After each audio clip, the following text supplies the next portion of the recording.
doing today, guys? Good. You know, I think everybody should have pride in performance.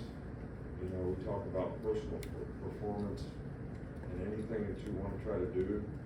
And is that more important to you, or is it more important to somebody else?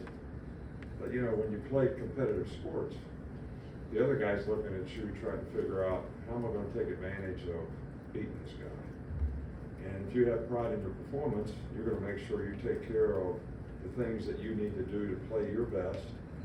So you learn from past experiences, you improve, and you actually gain confidence in the way you practice and the way you do things, and it fortunately helps you play better and stay focused in, you know, the critical time in a game, in big games. So that's something that we're trying to get our players to really stay focused on is, you know, personal performance. How can I achieve and play a little bit better? How can I prepare for the game a little bit better? How can I have a mental practice from here to there to be able to eliminate mental errors, eliminate assignment errors, so that nobody's going to be able to come in and say, we were able to take advantage of this particular person, so that you can have success. So, you know, that's really important. I think atmosphere and environment in this game, fans, their energy and enthusiasm really can have an impact on a game like this. You impact the offense, their ability to check, their ability to communicate, sometimes get the snap count right. So I think the fans being in this game can, you know, create not only positive energy for our team, which we certainly appreciate, and I know the players appreciate, but also make it more difficult for the other team to operate, you know, when they have the ball. So I think, you know, that energy and enthusiasm is really important too. So in Austin, look, you know, you didn't ask a bad question the other night. I just didn't answer it very well. And you know, when a guy plays well in the game at any position, it should help his confidence and it should help him perform better in the future.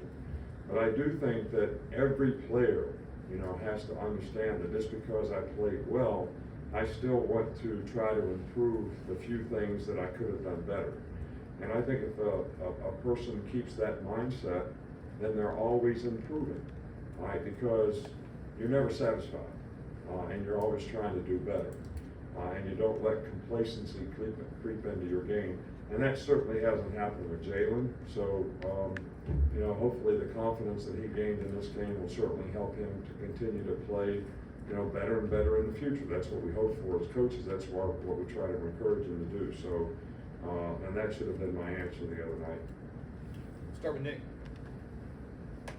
What stands out about Texas's offensive line and what they do up front? Well, you know, first of all, they got a really, really good scheme in terms of, you know, the way they try to run the ball, they try to cut a formation, you know, the motions that they use, the formations that they use. And, you know, their offensive line does a good job of getting a hat on a hat. They're big, they can play physical, they're athletic, they're pretty good pass blockers. So they're just a good all-around group, and they have plenty of experience. So, you know, I think this is one of the better offensive teams, personnel-wise and scheme-wise, and the way they're coached to play and execute of anyone that, you know, we'll see this year. Go up front here with Kennington. Behind you, Kennington. After the Middle Tennessee State game, Jermaine Burton said that one of the big reasons why he decided to come back was because he wanted to see himself mature as a leader. How have you seen him do that, and how has he improved on the field as well? Yeah, well, I think Jermaine has shown a lot of maturity, and, you know, I think the big thing we've tried to emphasize with all of our players, and with Jermaine as well, you know, who you are off the field sort of carries over into who you are on the field. So if you can be responsible and accountable to do things off the field, whether it's go to class, see a tutor, whatever it is, then that's going to create the right habits for you to do the right thing on the field. You know, you don't get discipline when you go on the field. You get it in your life when you start getting up in the morning and start making choices and decisions about what you're going to do and what you're not going to do. So, and that's something that he's learned to understand. And I think that is carried over off the field as well as on the field, and I think that'll help him be more successful in, whatever his challenges are in the future, because he could have a really good career if he can continue to progress in that area. Charlie? Flipping to the other side of the ball, he asked about Texas's offensive line. What stands out about their defensive run and the group? Well, the two inside guys are really, really good. Strong, powerful, athletic, can pass rush, really hard to block. Don't give up a lot of movement inside, which makes it difficult to run. Their ends are athletic, and they do a good job of playing together as a team. They get really good energy and enthusiasm.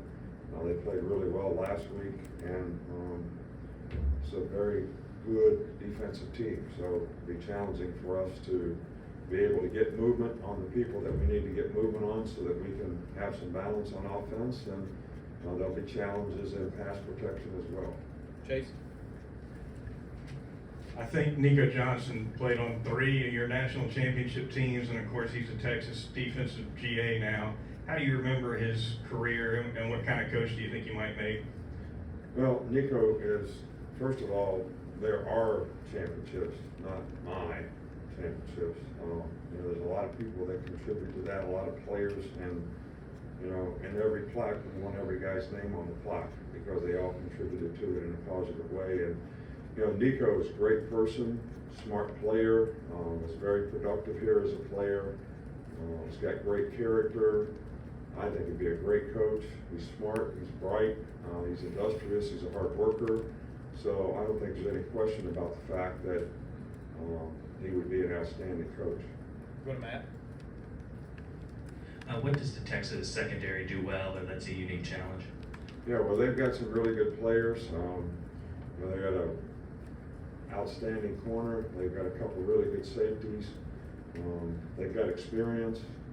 These guys, fast reactors. They can play man-to-man. They can cover you.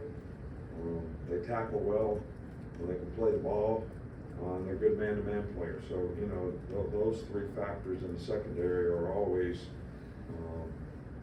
things you look for to really have a successful unit, and it's going to be a challenge for us to be able to beat man-to-man and to be able to take advantage of things in the passing game. I mean, the challenge is you got to protect, you got to be able to get open, and you got to be able to throw the ball accurately when it all happens. So that's what we're focused on, trying to get our guys to be able to do.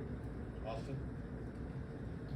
Yeah, Coach, you had Steve Sarkisian on your staff twice here, once as an analyst, once as offensive coordinator. What do you think he does so well as an offensive mind? Well, I think Sark is one of the best coaches we've ever been around when it comes to offense. He's got a great disposition with the players. He's a really good teacher. He's got a great understanding of the game.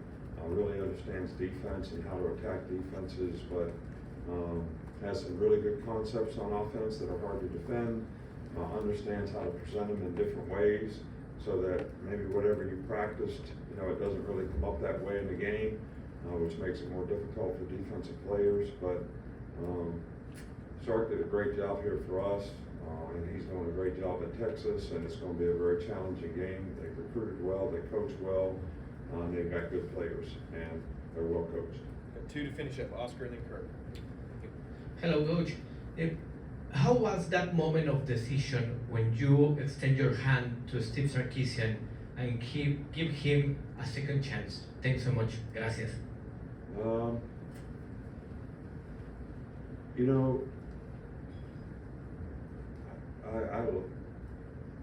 I like giving people second chances.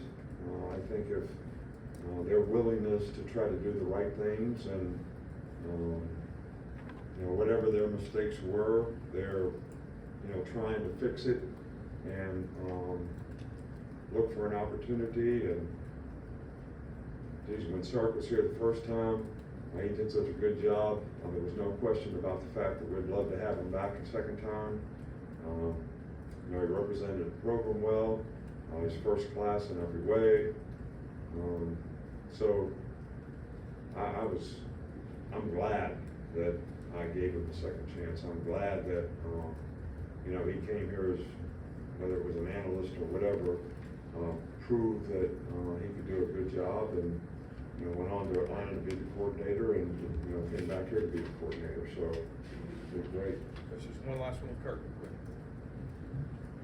Yes, Coach, we hear this a lot when you're coaching against someone that's been here, like Sar, about the advantage that that coach may have. And I wonder if, one thing, if that's a two-way street, that it's some advantage to you to coach against someone that's been on your staff, or two, and more likely, I think, that it never comes Right, to I a guess the preparation question or a would game. be is,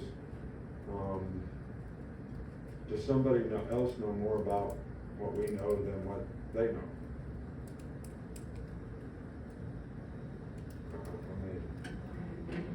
Yeah, is it an advantage to the other guy that he knows what we do? But we also know what they do. So I don't know how you put that on a scale and say that it's more advantageous to one person than the other. You know, we always try to focus on what we gotta do with our players, try to get them to play good and not really worry too much about, you know, the other guys. But, you know, there could be some terminology things that if you don't change it up, they might be able to take advantage of, and I think we're aware of those things and trying to make sure that we don't give them any advantages, but I think it kind of goes both ways. Thanks, Coach. All right, thank you.